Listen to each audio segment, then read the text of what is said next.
Hello there, and thank you for joining us on our first of many adventures with the Cochrane Wolves. My name is Matt Thomas.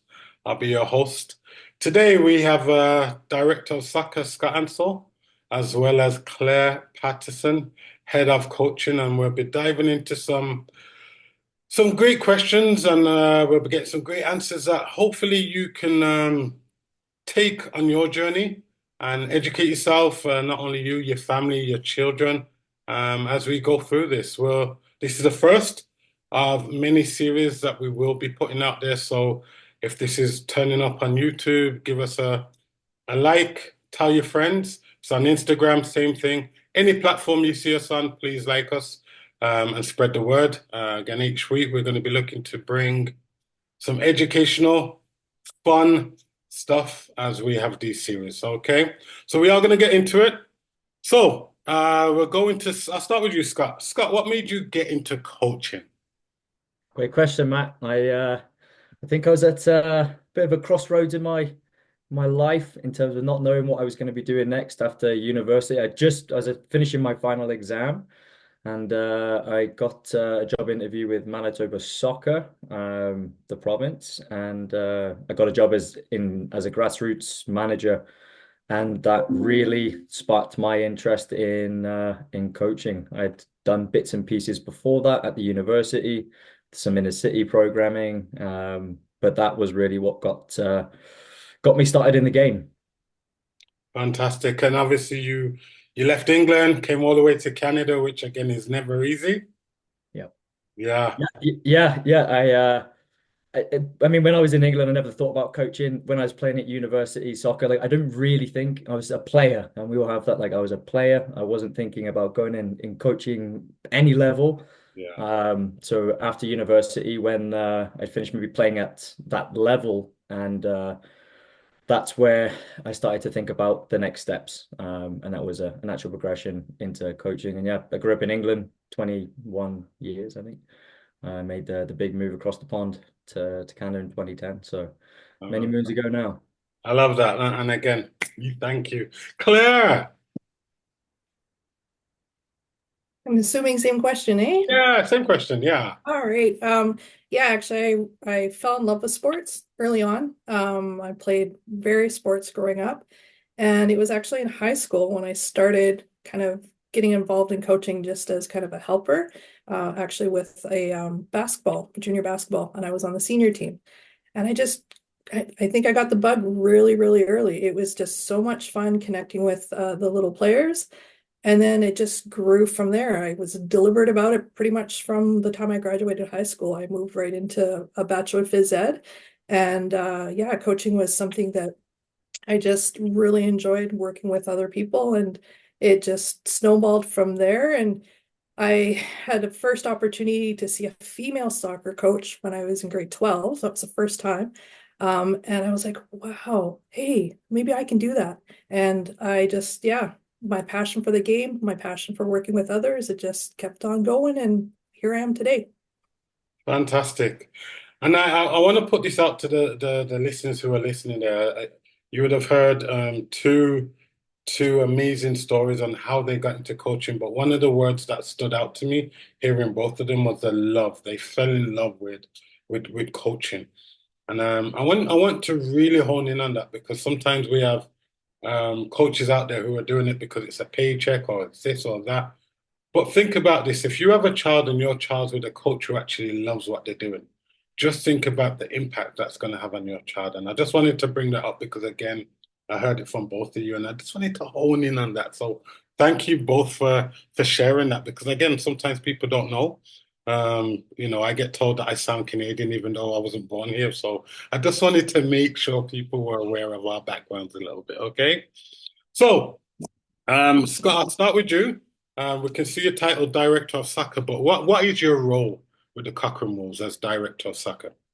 Yeah, good question. Something that's evolved over time. I mean, in essentially is the responsibility of looking after the club in its entirety. So not just the technical side, where we're building out our programming and coach development, education structures, but also like lead of administration, lead of finance, lead of governance, lead of in all capacities with the club. So essentially providing that leadership guidance for our entire club to build and grow. So Fantastic. essentially. Yeah, and I love that. And it's good as well for our listeners too, because not sometimes, people will see the title and just assume it's this or it's this. It's the full package. So again, we're grateful to have you here as director of soccer and everything you do from top to bottom. And I think it's very important that our listeners are aware of that, which is important as well. Claire, same question. Same question. What's your Yeah, current I role at just the club? yeah, I just moved into the head of coach development role as of September with the club this year. And basically what I'm doing is responsible for helping the coaches in the club on their journey, whatever that may be. So we have some junior coaches that are just starting out like I did way back when, just getting a feel for coaching and what it means to be connecting with young athletes and that kind of thing. And then we've got some more experienced coaches or coaches that are looking to build their resume and build their education and just work their way through to meet their goals and their coaching goals. So I'm kind of a broad aspect of mentorship and support and guidance and with the coaches within our club. And I love that. And I do want to put out there to our listeners as well. We say it and sometimes we fly over it quickly. Claire is possibly one and only female head of coaching in Canada.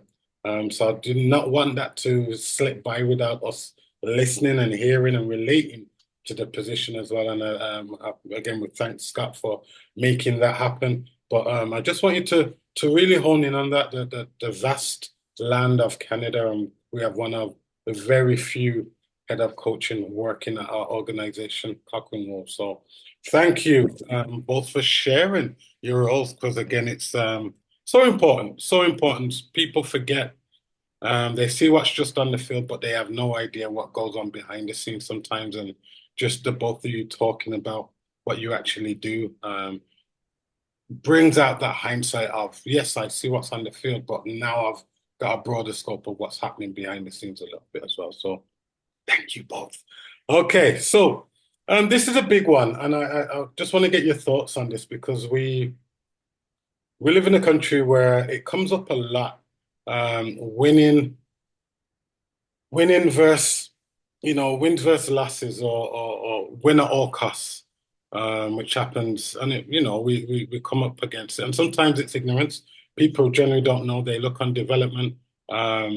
As if we're winning, that means the team's developing, that kind of thing. So I just wanted to get your thoughts on the win at all cost and possibly the detrimental side of it when we just focus on that. I'll start with you, Claire, and then we'll go to Scott. Sounds good. Yeah, the win at all cost mentality, I think that actually comes from adults implementing adult sports structure into youth sports.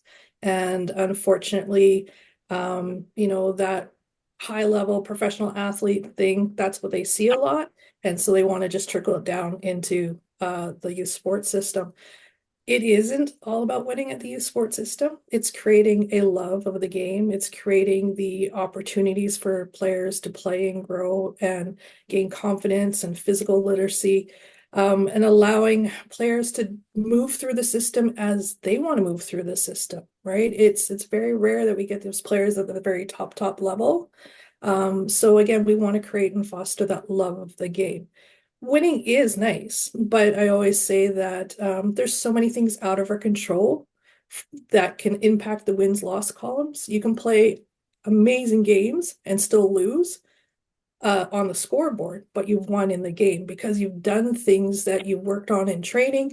You've done things that you maybe closed the gap between you and that team. So that's a win for me, right? So again, it's trying to really making sure that we're focusing on what we can control as coaches and as a team and as a group and putting things in perspective, right? Again, we're not pro athletes. We're not going to lose our jobs. We're doing this because we enjoy it, because we want to give back to the game, and because we want to create a healthy environment for players to develop themselves through the game to whatever level they decide to go to. I love that. Thank you. Thank you. Scott. Yeah, no, and so many great points in there from Claire. Thank you for sharing. It's yeah, it's a really interesting, very interesting question, and something that for my entire time within the game and all the provinces we've been to and seen the game and countries that we've seen the game, we know that that this is just an area that's not managed very well. And I don't know the exact answer. I don't think anyone knows the exact answer because if we did, we would have probably fixed it by now. And I'm not sure with that any further ahead now than we were 10 years ago on it. Maybe we are, maybe we're not. I think it's a challenging area for parents to align their expectations with what's actually with their kids' expectations and what's important at different ages. As we all know, like there's a long-term player development continuum for age and stage appropriate play. And like at 9 to 12, we're learning to train, or 8 to 12, or whatever the winner, we're learning to train. So that's probably one of the most highest level of excitement, we'll call it, from the parents on the sideline is during a time where the kids are learning to train. They're not learning to compete or training to compete and training to win. They're literally learning to train, learning how to play the game, learning skills to apply within the game. And I think even within the league systems that we have, there's no scores or standings, but you can feel the expectation of the result from the sideline. We see and we hear it. If a team's not doing well, we'll hear that, or that it's not a good experience because we're losing. The kids are not learning because they're losing. And what we know a big part of sports is learning life skills like being resilient. And as somebody that grew up in an environment where I had successful seasons and I had seasons where we didn't win any games. And I would take far more learning out of the seasons we didn't win games than I did win games. Um, and it never deterred me from staying in the game and playing the game. It just helped me look at it from a different perspective and understand I wasn't going to win every game. And I've seen kids that have won every game, and when they lose a game, it's very hard. So having a mixed experience is obviously important. Making sure the experiences are meaningful is important, and really looking at the development because we're not looking at a kid's career ending at 11. We're looking at how do we keep these kids engaged in the sport until they're an adult so that they can continue to play soccer for life or sport for life. So I think when we're looking at a child and we're looking at a program or a game, we're looking at the long term, not that the kid is in with us for a season and then he's gone or she's gone. So that's the big piece. I think we're looking at things from a development standpoint where it's not important what the result is, as long as there's learning within there. And I think it's aligning that expectation with the parents and the players. Yeah, and I love that. I love both of your responses, and I want to put out there to the listeners who are listening.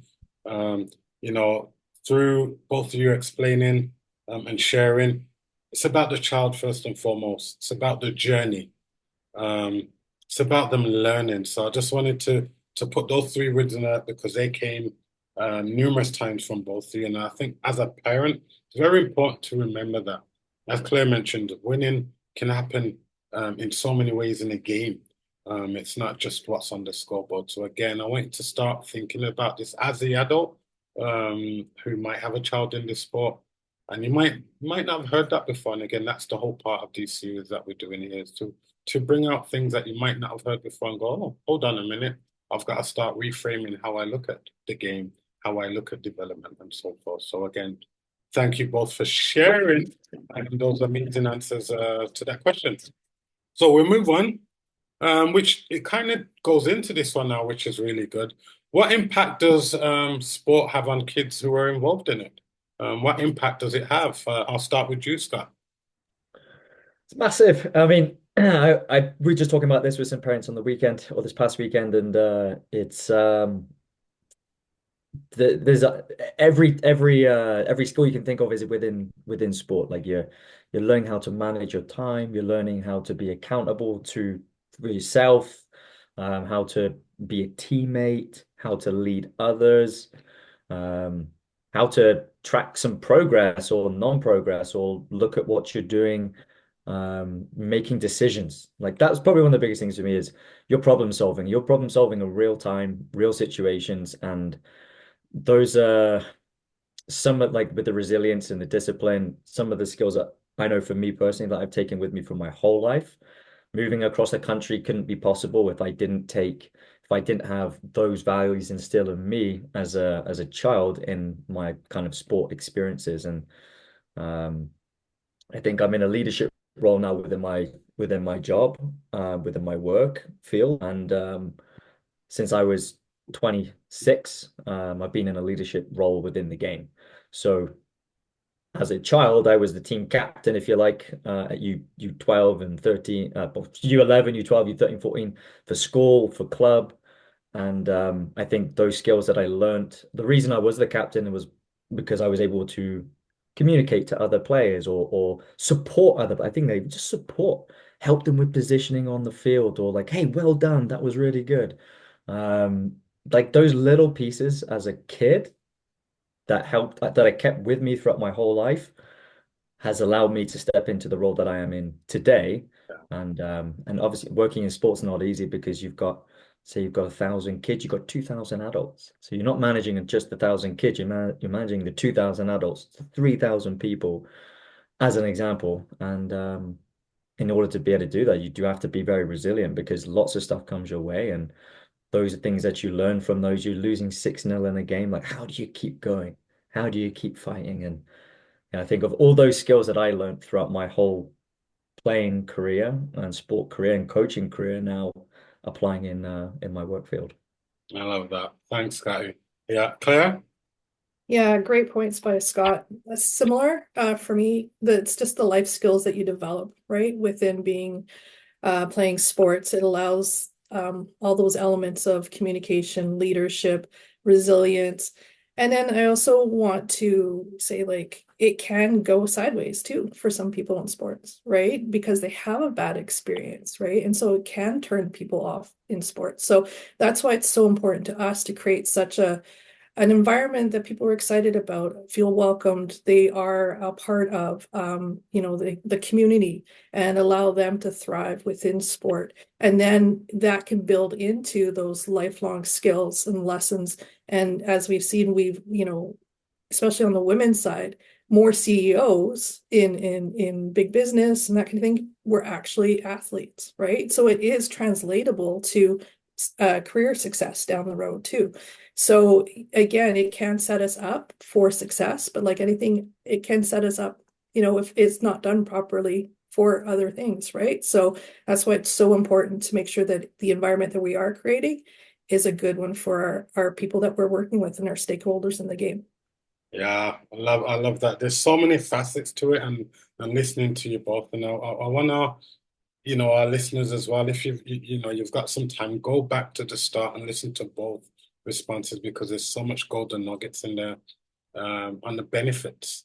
And again, you might not have thought of it that way, but we want you to, again, with these series that we're putting out there, to really start to give you another a viewpoint, from the source, not from, the next parent on the sideline who thinks they might know it all.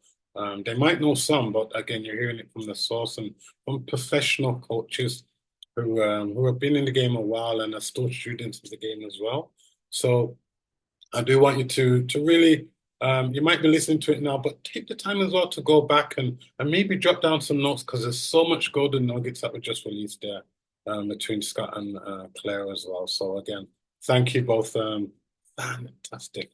So move on to our one of two questions before the series finishes. So, what's your thoughts? Because again, we see in our sport, little Johnny or little Sarah's doing well in the age group that they might be scoring a few more goals than everyone else. And straight away, we as adults or parents sometimes are like, oh, they need to be playing up to be challenged or this and that kind of thing. What's your thoughts on someone who possibly that's their wavelength of thinking, their frame mind of thinking? They have to be up in order for them to be challenged within this sport. I'll start with you, Claire. What's your thoughts? Yeah, I mean, again, I think you have to look at the whole athlete, right? You have to look at the whole athlete. They may be phenomenal in their skill set, and in the age group they're going with, but are they mentally and are they emotionally mature enough to move up as well? That definitely needs to come into consideration. Getting the opportunities to play with older players is a great opportunity. They don't necessarily need to be playing, but maybe getting opportunities to train with the older players, so that they get a taste of that, and then they can take that back into their own environment and then be that leader. So develop that skill set, that leader in their own environment, and help pull up the others in their group to that level as well. So again, not necessarily playing at the higher level, but getting the opportunity to see what the other higher level looks like. And then, like I said, taking it back to their environment and being that leader, being that player that is going to challenge their cohort in their environment. So yeah. I love that. Thank you, Claire. Scott. Yeah, so many great points in there, and obviously an issue that or a topic that comes up regularly in every club, I'm sure. Yeah, I think there's definitely an aspect of ensuring that the individual is challenged within the environment they're in, and I think I love the idea of kids training in other environments to push themselves further, to play at a higher speed of the game. Maybe the physicality is more challenging. Technically, people, kids are making quicker decisions, better decisions, more quality decisions at an older age, or they should be. So that's going to challenge the thought process of the child moving up.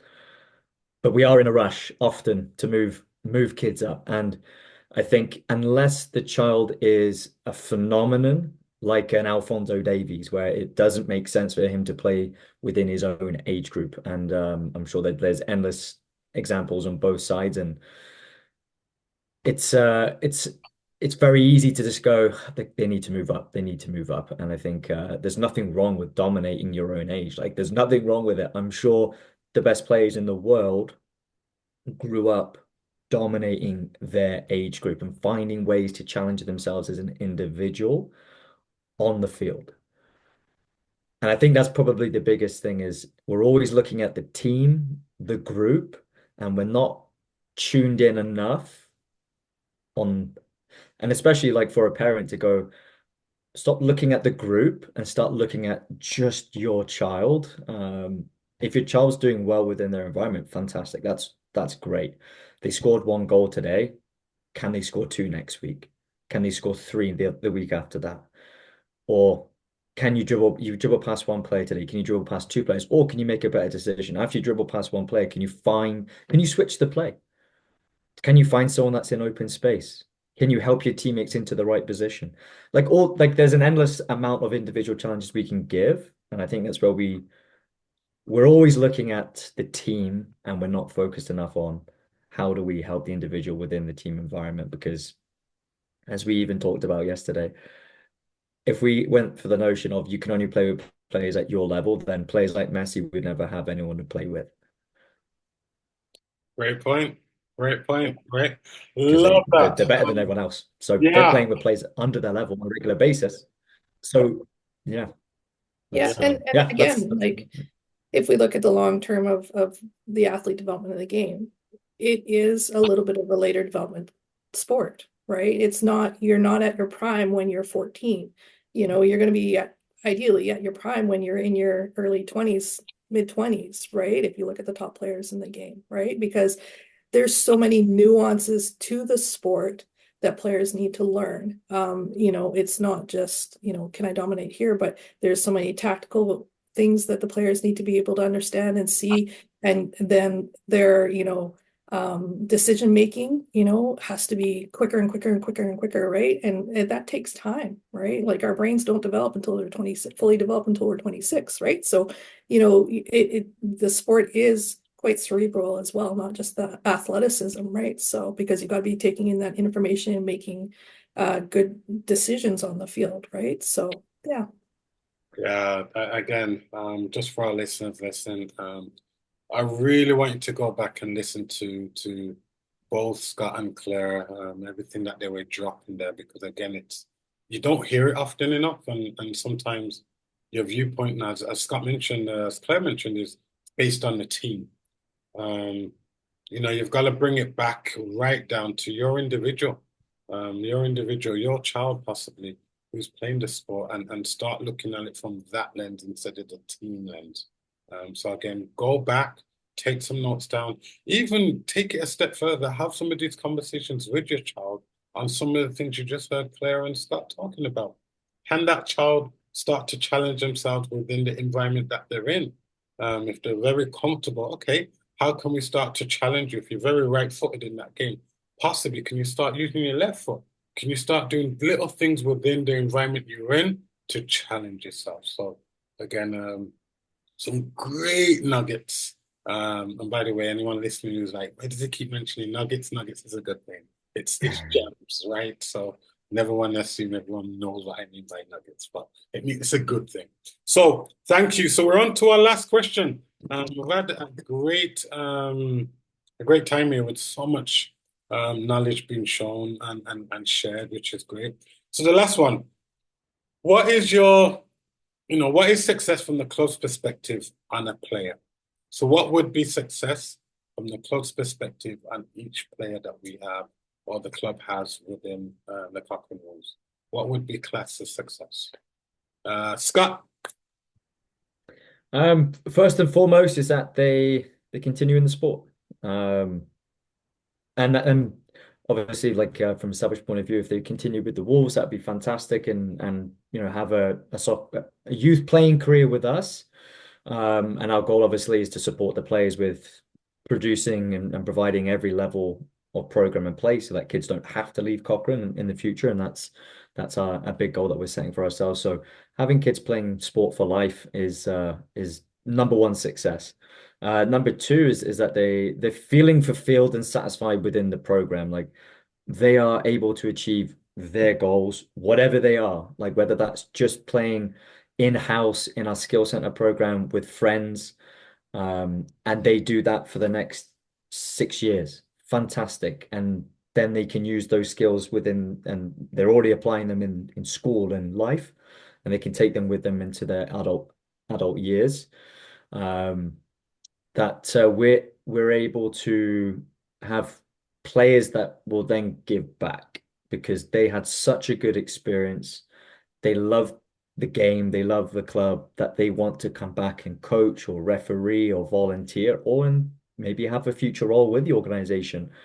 Those would be, a few I think of the biggest successes we can have. And four is they're doing great things outside of soccer that soccer's helping them achieve. I think that would be huge. Like we have had a player recently, and we hear a lot of success stories right now of kids in our program moving on to universities and colleges, and some playing soccer, but some not, and some just going on to really cool, fun, interesting programs at university, and moving away and having the confidence to be able to do that. And that's not easy, and not everyone will be able to do that, but having the confidence to go, I can move away from my family, from my province. I've got the confidence now to go do that. Um, those are some huge life skills that we're excited to share from our club. Love that. Claire? Yeah, and not much actually to add to what Scott said. He nailed it there. But yeah, it's that thing of just the enjoyment, the excitement to come back into the program year after year and be a part of something pretty special. And then again, taking that outside of the soccer realm, right? And Scott's mentioned like a lifelong involvement in sport, right? And for me, I'm a little selfish. I want to see more female coaches out there. So I really hope that they get a chance to explore that and get an opportunity to see how amazing coaching can be. I always say that, there's a lot of females in teaching, and coaching is just like teaching, just at a different time frame during the day, right? But again, it's that love of working with others, that love of helping others on their journeys. And yeah, so again, like I said, just enjoying the game, being involved in sport, whatever level, whether you're a player, coach, referee, administrator, just enjoying the opportunities to what sport gives. And there's so many opportunities coming up now, especially on the women's side. It's just blown up with the NSL coming through. And so there's lots of opportunities, even if it's marketing or whatever it may be, right, within the sport. So, and that all stems from developing a love within the sport, within the program, initially as a player. Yeah, yeah. And again, thank you both, because again, everyone looks on success different, and I just love the human factor that you both brought out there. Um, whether it's coming back, whether it's going on to higher levels, whether it's taking, as Scott mentioned, taking those skills now and applying them in something that has nothing to do with the sport, but because of the environment you were in, it helped foster some of those skills that now you can use those skills outside of the sport. So again, for our listeners, please listen to some of the stuff, not some of it. Listen to everything that's being talked about here, because again, you don't get this regularly. These are two of the realest coaches out there who are giving it to you straight, but giving it to you with a full understanding of everything comes back down to the individual and caring about the individual, whether it's in sport or out of sport. So thank you both for that. Yes, you can hit us up. Make sure you share whatever platform you come across this on. Make sure you share it on the platform. Take notes. Leave comments as well. Leave comments. One or two things that you got out of this seminar. I didn't call it a workshop, but sharing a series. Leave comments on what you got. If there's anything you'd love us to obviously discuss as well, leave that comment. Or even better, go on to www.cochranwoolsfc.ca and come and check us out. You're hearing it from the horse's mouth here with these two individuals who are leaders within the organization. And again, if you're a parent and a lot of this speaks to you, come and check us out, because it's not just in here, it happens real on the field and in the environments that we create as well. Okay, so again, I want to thank you both, Scott and Claire, for making the time to come out and just share some of the gems that you've shared again. Thank you for everyone listening. Really appreciate that. And we look forward to seeing you soon, and look out for more series to come. Thank you.